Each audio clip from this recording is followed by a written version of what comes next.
Bonjour Soko. Salut. Donc on est là pour parler de la danseuse. Est-ce que tu connaissais ton personnage avant de jouer dans le film ? Pas du tout. Le personnage que je connaissais avant le film, c'était la réalisatrice Stéphanie Di Giusto. Et j'étais complètement subjuguée par elle. Et j'avais super envie de travailler avec elle, quoi qu'elle fasse. Et en fait, j'avais déjà dit oui à tout ce qu'elle me proposerait. Et en fait, elle m'a proposé un film super. Donc j'ai eu beaucoup de chance qu'elle me propose ce film. Je savais qu'elle m'écrivait un film et elle me disait tu vas voir, ça va être le rôle de ta vie, ça va être super. Puis elle me donnait juste des petits indices jusqu'à me montrer enfin cette vidéo. Quand on tape Loï Fuller dans YouTube, on voit cette vidéo d'Edison qu'il a tournée avec une de ses imitatrices parce qu'elle a toujours refusé d'être filmée, et j'ai trouvé ça tellement beau. Et elle me disait mais tu vas voir, mais ça c'est rien parce que Loï Fuller c'est encore mieux, ça c'est une imitatrice, elle sait encore mieux. Et en fait ouais, ça m'a donné super envie de le faire. Et le scénario était génial, et l'histoire et le personnage est génial. Et c'est une femme qui est tellement allée au bout de son art jusqu'à en souffrir, qui est complètement dévouée à tout ça, qu'elle a fini par s'en brûler les yeux et devenir aveugle. Tu te reconnais en elle, cette passion, même la manière dont tu l'as décrit, t'as l'air vraiment très passionnée. Oui, je pense que l'adjectif principal pour me décrire, ça doit être passionnée. Donc je sais pas faire autrement que être à fond dans tout ce que je fais. Et oui, évidemment, je me reconnais parce que je fais de la musique, et que quand je fais ça, je suis complètement paumée, perdue dans mon monde, à ne pas endormir et à ne pas me laver pendant des jours et voir personne et oublier de manger et plus prendre soin de moi du tout, parce que il faut que je reste dans mon jus de création, et surtout pas être dérangée par quoi que ce soit autour. Et donc du coup oui, et puis comme elle, je fais plein de choses. Déjà j'écris et je compose mes chansons, et je joue de quasiment tous les instruments sur les albums, et je fais des concerts, et puis je réalise mes clips, et je fais l'artwork de mes albums. Et c'est parce que donc y en a qui disent oui, c'est parce que t'es une contrôle fric, mais oui, mais aussi parce que je suis la meilleure personne qui puisse faire ce que j'ai envie. Tu connais ton propre travail. Personne d'autre peut faire mieux que moi ce que j'ai en tête, en fait. Et du coup, et je prends tellement de plaisir à le faire que je vois pas pourquoi je donnerais ce plaisir à quelqu'un d'autre. Et j'ai l'impression que Loïs c'est pareil, en fait, qu'elle a envie de tout et qu'elle a envie de faire ses costumes, et ben elle les fait. Personne sait mieux qu'elle à quoi ça doit ressembler, ces costumes, donc c'est évident que c'est elle qui doit les faire. Personne sait mieux qu'elle comment l'éclairer sur scène, donc c'est évident que c'est elle qui doit le faire.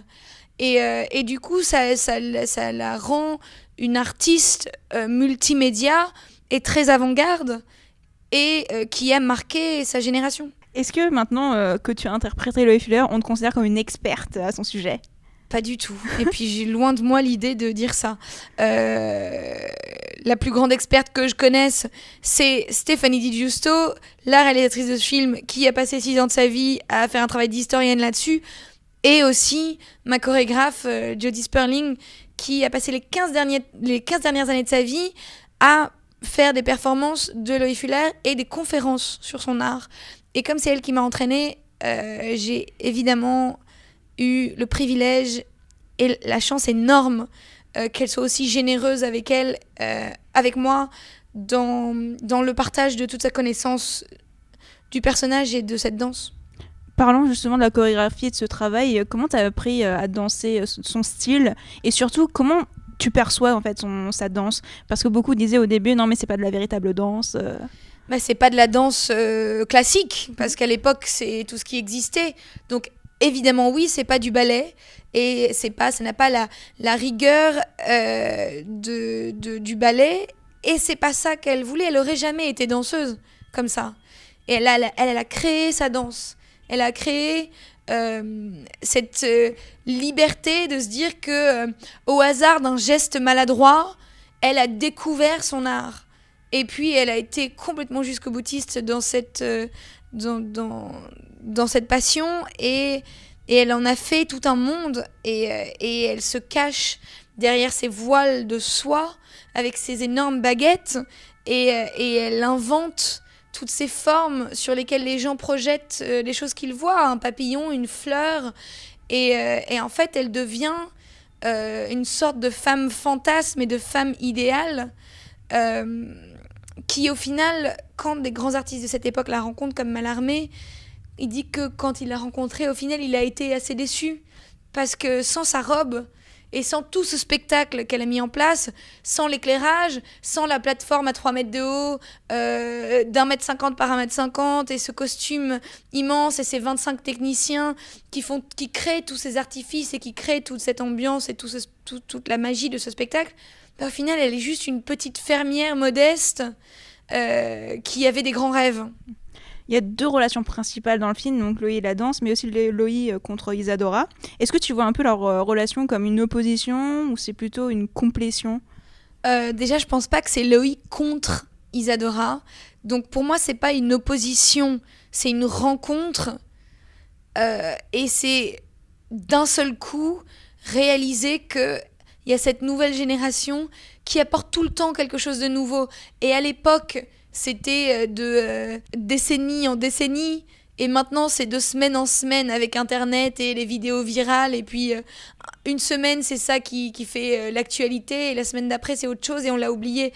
Et en fait c'était un petit peu ça à l'époque, c'était qu'elle était pionnière de son art, elle était avant-gardiste, elle était l'artiste la mieux payée de sa génération, et au moment où elle était au sommet de sa carrière, il y a la nouvelle génération qui débarque.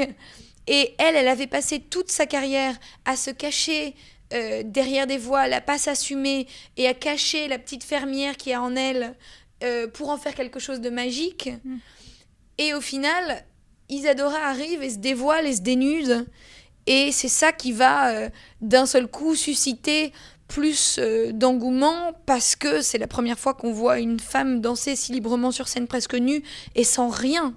L'art d'Isadora Duncan aujourd'hui est encore célébré parce que c'était la danse qui a été tous les prémices de la danse moderne. Et c'est ce nom-là qu'on retient aujourd'hui tellement que moi, quand je dis que j'ai fait un film qui s'appelle La Danseuse, on me dit « Ah, c'est le biopic sur Isadora Duncan !» Ah oui. Ouais. Donc ça existe toujours. D'accord. Et c'est pour ça qu'on essaie de lui rendre hommage. Oui, le message est totalement le contraire en fait. Oui. Ok. Un film musical, ça te tenterait de chanter et de jouer la comédie en même temps ? J'y ai jamais pensé du tout, et pour moi c'est 2 choses qui sont complètement différentes. Donc dès qu'on me demande de chanter dans un film, je cours dans la direction opposée et je m'enferme et je dis non. J'aime que ma vie soit très distinctement différente, c'est-à-dire que mon monde de musique c'est très solitaire, et je suis très indépendante là-dedans, et très authentique, et c'est vulnérable, et c'est tout ce que moi j'ai envie de raconter, et mes histoires et ce qui me touche moi.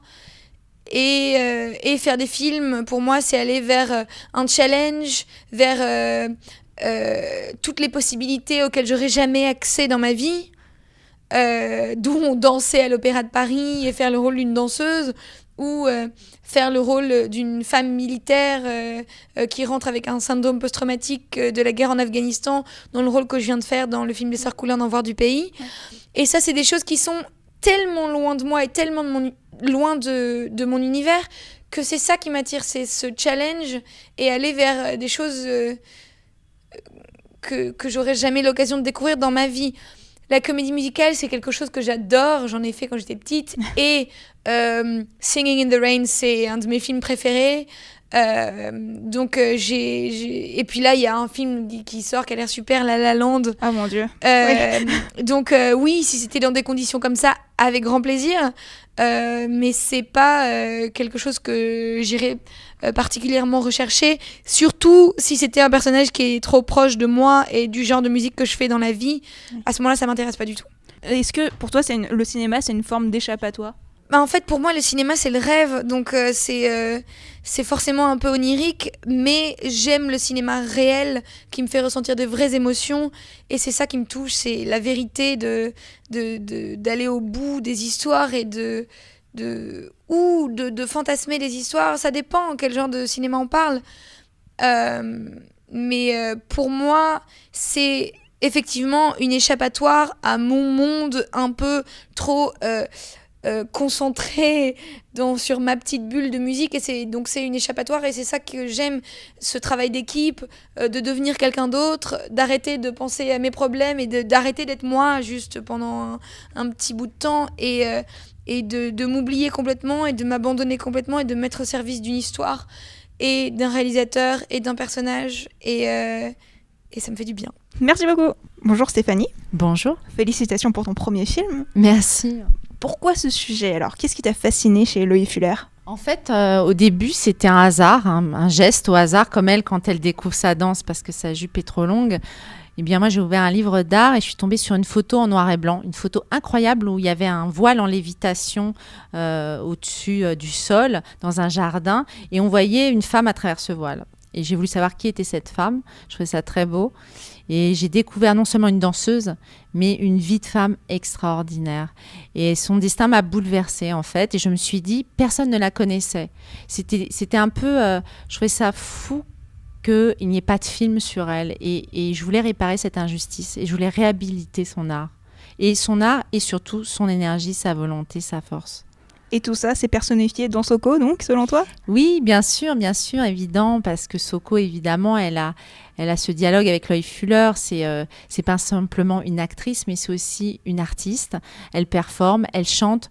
Donc, je pense qu'il y a quelque chose qui forcément allait dialoguer avec Loïe Fuller. Et surtout, ce que j'aime chez Soko, c'est qu'elle a une féminité aussi hors norme. Je trouve elle est loin des canons de beauté qu'on voit partout dans les magazines. Et ça, j'avais envie vraiment d'un personnage unique. Ça t'a dérangé de faire un premier film dans un film d'époque, donc pas aujourd'hui, pas ancré dans la réalité quelque part? Ah, pas du tout. Je trouve que justement, on parle beaucoup de l'actualité dans mon film. C'est toujours pareil d'essayer de retranscrire, même si c'est un film d'époque, il y a plein de choses qu'on peut ressentir d'aujourd'hui, en fait. Et notamment cette idée que cette Loïe Fuller qui vit en fait dans un monde violent arrive à s'élever grâce au beau. Son combat, c'est la beauté, mais pas évidemment au sens esthétisant du terme, mais culturel. Et ça, je pense que c'est très important et que pour moi, tous les arts sont une façon de rester libre. Et je pense qu'aujourd'hui encore, on a besoin de ça et plus encore que jamais d'ailleurs, où je trouve que la culture a été trop souvent sous-estimée et que c'est très important. Ce que j'ai trouvé fascinant sont les scènes de danse pure, donc limite à la limite du spectacle. J'ai trouvé ça magnifique. Donc, est-ce que justement tu voulais donner une idée de représentation scénique? Comment tu as fait ça? Complètement. C'est un film sur le spectacle, c'est un film sur le cinéma surtout. Et ce qui était, ça faisait partie d'un des challenges du film, parce qu'il y en avait beaucoup pour un premier film. Mais mon challenge, évidemment, c'était de retranscrire son spectacle idéal. Et en fait, sur Internet, quand vous tapez Loïe Fuller et que vous voyez marqué Loïe Fuller, ce n'est pas elle. Elle n'a jamais été filmée. Ce sont des imitatrices. Elle a passé sa vie à se faire voler. Donc, moi, j'ai voulu retranscrire son spectacle d'après les écrits des critiques comme Malarmé, où c'est magnifique, d'après ses schémas. Et donc, c'était pour moi cette mission d'essayer de retrouver cette magie sans pour autant la trahir avec des effets spéciaux numériques. Et c'était très important de respecter la manière dont elle avait fait à l'époque, en tout cas. Et voilà, c'était le challenge, de créer cette magie. C'est quoi ta vibe artistique à toi? Parce que t'as réalisé beaucoup de vidéos. La plupart de metteurs en scène ont fait une école de cinéma ou autre. Et moi, j'ai fait une école d'art, en fait. Et ce qui est formidable dans une école d'art, c'est qu'on approche le beau sous toutes ses formes, autant la vidéo, la photo. Donc déjà, c'est très important pour moi. Et très vite après, j'ai abordé le cinéma d'une autre manière qui était très belle finalement, puisque j'ai fait des affiches de cinéma. Et quand on fait une affiche de cinéma, on vous donne le scénario. Et j'ai eu la chance de lire des scénarios de Haneke, de Jacques Audiard, de Luciane Pintillet, Et je me disais, voilà, c'est ça le cinéma, c'est là que ça se passe. Donc très vite, j'ai beaucoup regardé de films, et donc, mais j'étais quelque part très inhibée, parce que je me disais, bon, bah, si t'es pas Tarkovsky, ça sert à rien de faire un film. Et c'est vraiment en rencontrant Loïc Fuller que qui m'a donné ce courage de le faire, ce premier film sur elle. Voilà. Est-ce que ton idée du coup de Loïc était déjà bien construite ou Soko a apporté quand même quelque chose à la construite au fur et à mesure? Non, Loïc Fuller a existé, j'ai respecté. Soko, elle est actrice dans mon film. Hein. Donc, alors même s'il y a des choses qui dialoguent, Loïc Fuller, toute l'histoire, c'est Loïc Fuller. On parle d'une jeune petite fermière de l'Ouest américain et qui va traverser l'Atlantique. Donc voilà, après, évidemment, j'espère et on le ressent, évidemment qu'il y a des choses qui dialoguent, mais ça reste quand même la vie de Loïc Fuller. Du coup, j'ai une question sur cette affiche, l'affiche de ton film. Alors, pourquoi juste elle? Pourquoi cette sobriété? Parce que c'est elle qui a le rôle principal. C'est quand même la vie de cette femme. Et c'est mon producteur d'ailleurs qui a trouvé cette affiche. Incroyable. Et je trouve qu'elle était belle parce qu'elle donne cet élan. C'est quelqu'un à la fois dans l'extase et qui donne un élan et un souffle. Et je voulais que mon film soit comme un souffle. Tu scénarises aussi donc le film. Qu'est-ce qui a été plus compliqué, réaliser ou scénariser? Toutes les étapes ont été compliquées, mais vu que c'était nouveau pour moi, je déteste m'ennuyer. Tout était nouveau, donc tout était excitant. Donc j'ai beaucoup travaillé l'écriture parce que je pense que le cinéma, c'est avant tout ça, c'est la littérature, c'est des personnages qu'on écrit. Donc j'ai fait un gros travail d'écriture et après des purs parce que je voulais vraiment écrire autant les gestes que la parole. Donc, et après, dans la fabrication, j'étais tellement heureuse de faire ce film. J'ai mis 6 ans et j'y croyais pas. Jusqu'à la dernière semaine, je me disais mais c'est pas possible, je vais pas réussir. Donc je peux vous dire que le premier jour de tournage, c'était vraiment vécu comme quelque chose de très émouvant. Est-ce que c'est important pour toi de faire un film sur les femmes en tant que réalisatrice? Non. Je vais pousser, parce qu'on me demande toujours, vous êtes une femme, est-ce que c'est plus dur? Moi, je vais être ultra féministe, en fait, plus que féministe. C'est que je voudrais qu'on arrête de parler des femmes qui font du cinéma, parce que les femmes et les hommes ont fait du cinéma depuis tout le temps. Et je trouve ça tellement naturel pour une femme de faire du cinéma que ça me paraît naturel. Et Loïc Fuller, d'ailleurs, a fait du cinéma. Ça a été une des premières à faire du cinéma. Donc, du coup, quelle a été la plus grande leçon que tu as apprise de cette expérience? Je sais pas, ça m'a apporté vraiment, j'ai vraiment ressenti de s'aimer un petit peu plus. Vraiment. Tu veux dire dans la vie. Dans la vie, d'accord. Et surtout, de toucher un petit peu cette idée de liberté quand même. L'acte de création vous permet de rester libre. Il y a vraiment ça. J'ai vraiment ressenti ça. D'être allé jusqu'au bout. Je me suis dit, il existe, il est là. Et puis surtout, réhabiliter le destin de cette femme. Je suis plutôt fière qu'on puisse la connaître. Aujourd'hui, elle est allée à Cannes quand même, cette Loïc Fuller. Donc moi, et c'était un peu une mission impossible. Parce que vous imaginez un film cher sur une artiste, sur de la danse, donc c'était quand même très compliqué de faire ce film. Donc ça m'a apporté un peu de fierté. Et comment ça s'est passé d'ailleurs, Cannes? Une reconnaissance peut-être aussi? C'est complètement fou. Vous vous retrouvez, j'ai passé 4 mois dans ma salle de montage sur un petit écran plasma à faire mon montage et tout d'un coup je prends le train et je dois montrer mon film à 1500 personnes. Donc pour une première fois, très très émouvant. Tout est très émouvant, tout est très fou, puis ça donne quand même une certaine reconnaissance artistique sur l'existence du film. Donc j'étais très fière, mais c'était très fou, c'était complètement surréaliste. Et ma deuxième émotion, ça a été le public. Là, j'ai accompagné le film dans quelques salles. Et moi, je pense que la plus grande émotion, c'est les gens qui viennent me voir et qui disent « j'ai frissonné c'est le plus beau cadeau qu'on puisse me faire. Une réponse physique à un film sur de la danse, c'était quand même ce qu'il y a de plus beau. Donc, et de sentir que c'est marrant qu'il y avait des hommes qui, au début, n'avaient pas forcément envie de voir le film, poussés par leurs femmes. Ils sont venus et qui sont venus me voir et qui m'ont dit « mais j'ai trouvé ça passionnant ». Donc ça, c'est vraiment un beau cadeau. Est-ce que cinématographiquement parlant, tu as des inspirations, des réalisateurs? Bah, évidemment, c'est bien Ouais. le problème d'ailleurs. On n'est Non, pas mais à leur niveau. je suis pas très originale. Voilà, moi, Jane Campion, j'étais plus la même quand j'ai vu la leçon de piano. Bryce Star, c'est un chef-d'œuvre. Voilà, c'est des gens comme ça. Tarkovsky, très important pour moi. Et surtout aussi, d'ailleurs, une vidéaste incroyable américaine qui s'appelle Maya Deren, qui est extraordinaire, qui est une des premières vidéastes dans les années 50 et qui s'est filmée. Et c'est extraordinaire le travail qu'elle fait. Maya Deren, je vous le D'accord. conseille. Je regarderai alors. Et quels sont tes futurs projets maintenant? Ah bah, Toujours dans le cinéma? Ah non, mais bien, bah évidemment, c'est pas possible de s'arrêter là-dessus. C'est pas possible. Donc, d'ailleurs, il y a une très belle phrase qui dit un premier film, c'est aller au bout d'un chemin, et le deuxième film, c'est là où tout commence. Et j'ai l'impression, quelque part, pas d'avoir rien fait, mais voilà, j'ai les bases. Et maintenant, c'est là où il va falloir prouver que c'est possible d'en faire un deuxième. Et vu que je déteste m'ennuyer, je déteste le vide, j'ai déjà commencé à écrire le deuxième, qui est encore plus fou, encore plus dingue et encore plus audacieux. Donc, voilà, j'espère que je ne mettrai pas 6 ans à le faire. Inspiré d'une histoire vraie aussi ou... Oui, un petit d'accord. mélange voilà, d'un destin de femme encore incroyable.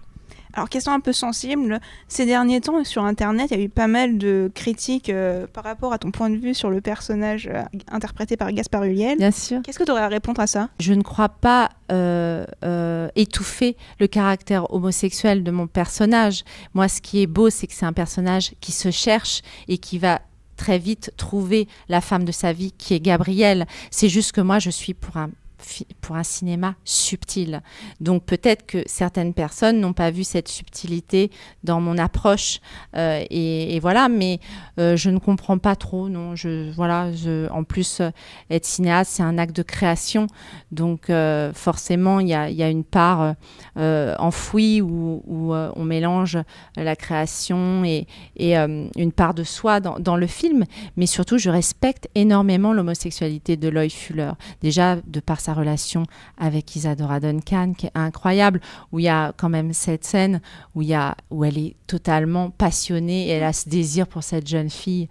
Voilà, je veux pas trahir le film, mais rien que ça, montre un personnage, mais surtout au-delà de ça, un personnage libre qui se cherche. Et donc oui, en plus, Loie Fuller a été mariée quand même à un Américain, il faut le préciser. Donc c'est ça qui m'intéresse chez ce personnage, c'est sa liberté. Et surtout, mon axe dans lequel j'ai vraiment travaillé, c'est son art. Et finalement, son histoire d'amour, c'est son art. Et comme beaucoup de gens passionnés, la vie est très compliquée. La dualité entre Isadora et Loie, est-ce que c'est plutôt une opposition, une antagonie ou plutôt une complétion? Enfin, elles vont ensemble ou elles s'opposent? En fait, c'est très fou parce que je me rends compte surtout que Isadora Duncan va finalement aider Loie à assumer sa féminité. Elle va l'accompagner dans l'accomplissement de la femme qu'elle est. C'est pas seulement la trahison, c'est aussi ça quelque part. Elle va l'amener à assumer la femme qu'elle est. C'est la seule à la dévoiler. Finalement dans le film. Donc je pense que, après, contradiction totale dans l'art, c'est-à-dire que d'un côté vous avez Loie Fuller qui réussit à être célèbre en se cachant derrière des voiles et Isadora Duncan qui réussit à être célèbre en se dévoilant.